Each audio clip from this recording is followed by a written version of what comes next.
as I struggle through sucking this down, we can talk about our feelings. So today's kind of my last day, which feels nutso. Hello, and welcome to the final episode of How to Lose Your Job in 90 Days. Well, guys, what can I say? We have made it to the end. The job is a wrap, and this week I am sharing the final week with you, along with the final day and kind of saying goodbye to the job that said goodbye to me in the form of a layoff. Rude, but true. I'm also sharing and kind of thinking about my future and what I plan to do next. That still is a plan with quite a few question marks, so don't you worry if you are someone who is in search of a little corner of the internet with more questions than answers. I'm still your girl. This isn't even really my last day, if we're being honest. My last day will be, today's Friday, my last day will be Tuesday, like the literal last day of March. But most of my team is on vacation next week. So today is kind of like the last day that we'll all be together. So I'm kind of considering this my last day. I also took my last vacation day. I'm having it on Monday. So I won't be in on Monday and Tuesday. I'm certainly not doing anything. I'm, making sure I have all the final paperwork that I need and know how to ship my laptop back, and then that's it. So today's kind of really is the last day. I feel at ease with this happening. I feel excited about what's to come. I'm really glad that I did all of the work that I've done over the last 3 months to prepare, and honestly, it was really gut checking the parameters. What are my boundaries? What kind of, do I have a space that's this big to play with while I'm off and unemployed? Do I have this much room to play? Do I have no room to play? And I think finding those edges really helped me kind of relax. So it's a nice little compromise between my type A, finding the structure, and my type B, I guess, or C or D or whatever else types there are. Kind of say okay, these are the safeguards. You have this runway, enjoy, go play. And I think in doing that and kind of confronting some of that stuff over the last 3 months, it feels like I'm entering this last day saying amazing, let's go play. Let's do that. I don't know what the fuck is gonna happen, but I know I'm supposed to be doing this, so here we go.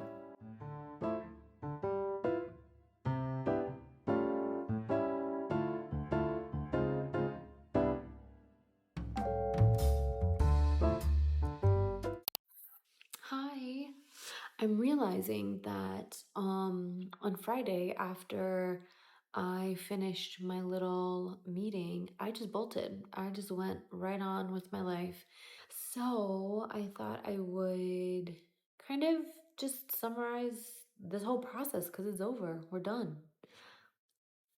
I think where we left off is I was having a little final meeting with what's left of the team that I was once a part of, which was really nice. And I'll miss them. They were a really great team, and it was so amazing to work with them, and I've learned so much by working on different projects with them. It's sad to leave in that way, in terms of the people component, but after that, I really was good. I went and celebrated.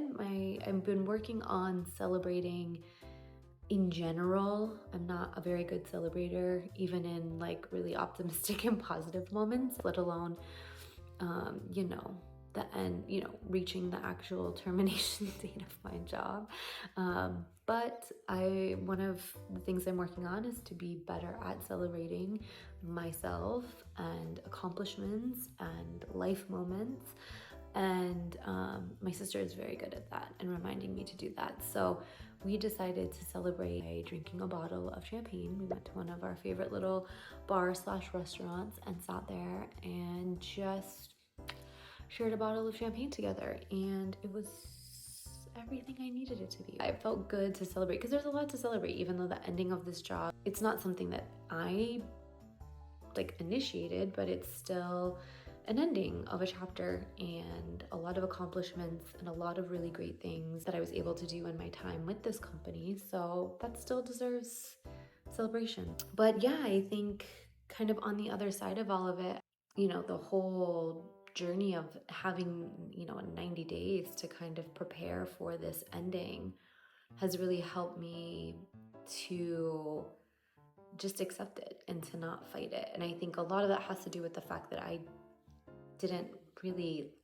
love my job, and things that we've talked about in previous episodes of this, but I don't really love my job. And so I was always kind of, to some degree or another, thinking about something different or hoping for something different. And I think that helped me to not resist this ending and kind of welcome it as an opportunity. And I think that is also something that comes with like the wisdom of age and being in the 40s, is kind of thinking about previous experiences where this has happened to me before, where just really kind of broad sweeping, unexpected, significant changes kind of just like, it's like a storm rolling in and just like clears everything in its path. And in those moments, I find that I tend to have two options. One is let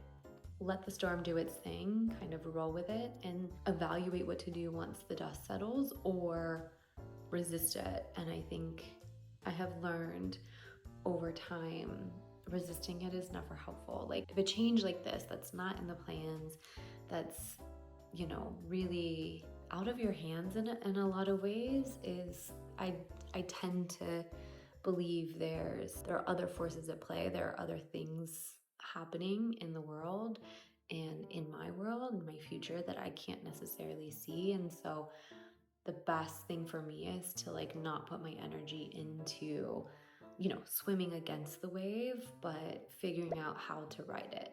It's kind of what I've been looking forward to doing. And luckily, this isn't the first very large, scary wave that has kind of rolled through my life. And so the hesitation to like figure out how to write it is much lower. I'm like, yeah, I've done this before, and we're gonna just let's figure out how to work with this and not against it. So that's really where my head is at, and it makes me very excited, because if I didn't anticipate this ending, then maybe I don't anticipate the things that are kind of following in behind it. It's never initially easy or even fun when kind of life clears things out for you, but I always find it to be interesting and exciting. And, it's always led me to a new chapter in my life that I didn't really imagine in the moments before it. So I've always been happy with the results of something like this. So no reason to think I wouldn't be this time. So I'm feeling good. I'm feeling confident in my decision I'm gonna take at least 3 months off, continue this process of like reevaluating what it is that's important to me, what it is that I want to do.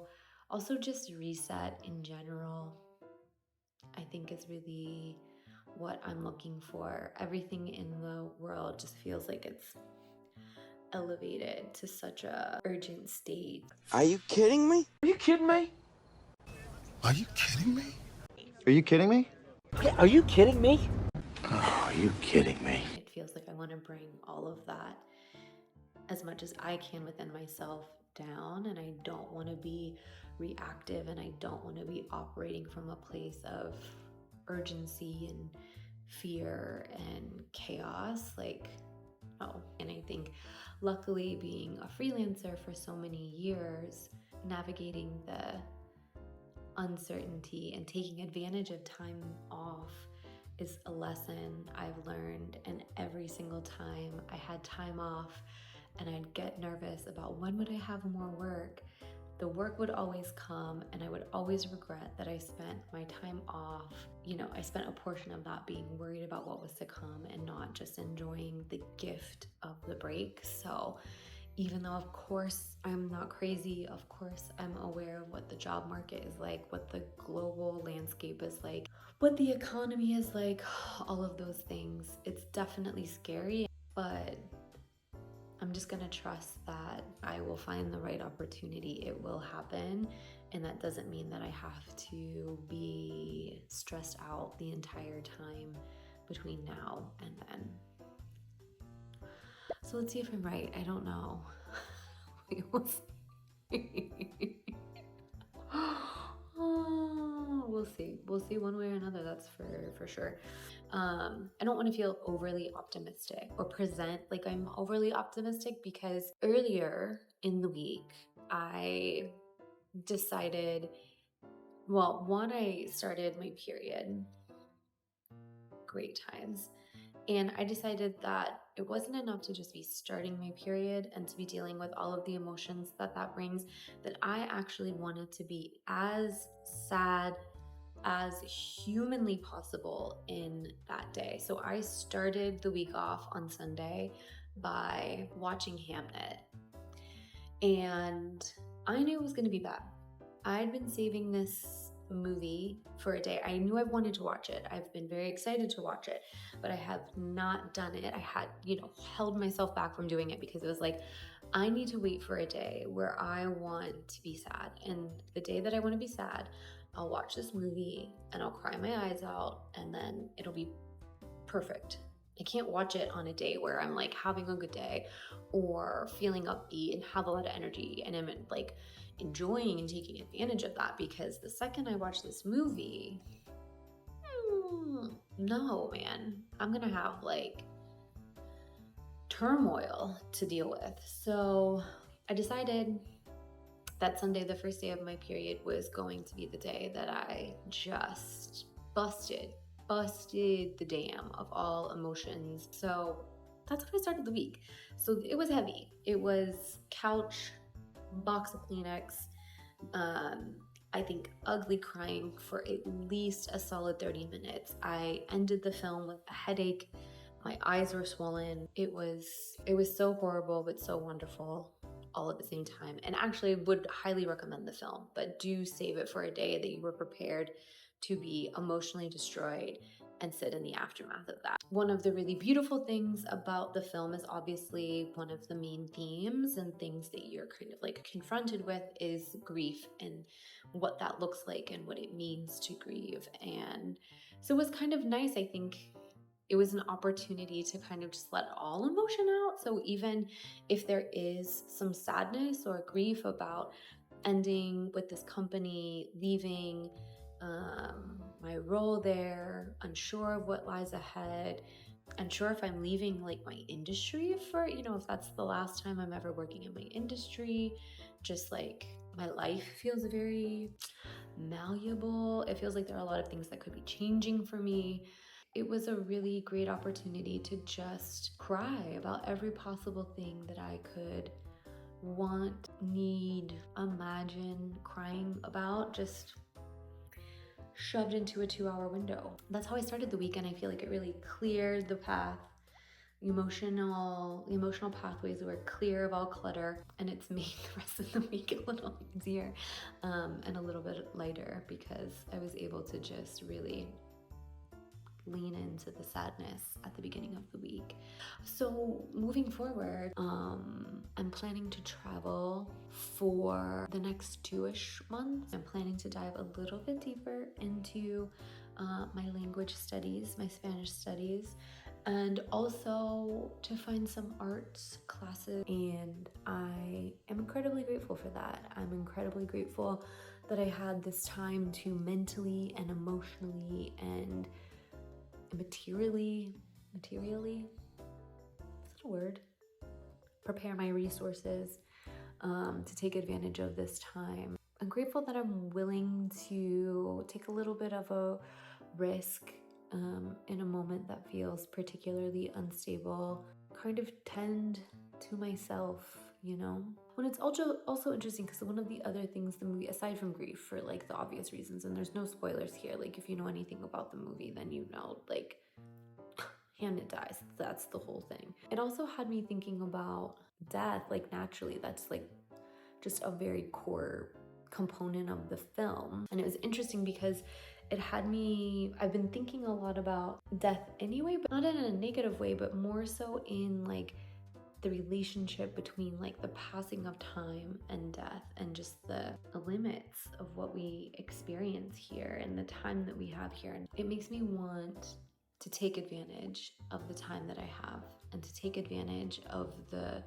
opportunities that I have and the resources that I have when I see an opening, a little sliver of a chance to do something that feels courageous and feels like it gives you just a little bit of life, you know? It gives you a little bit of a thrill. It gives you a little bit of the sense that you are living life, not just moving through it. And so I gotta do it. I gotta slip through it. I gotta slip through the window, slip through the little sliver of the opportunity to take a step back and just see where that leads.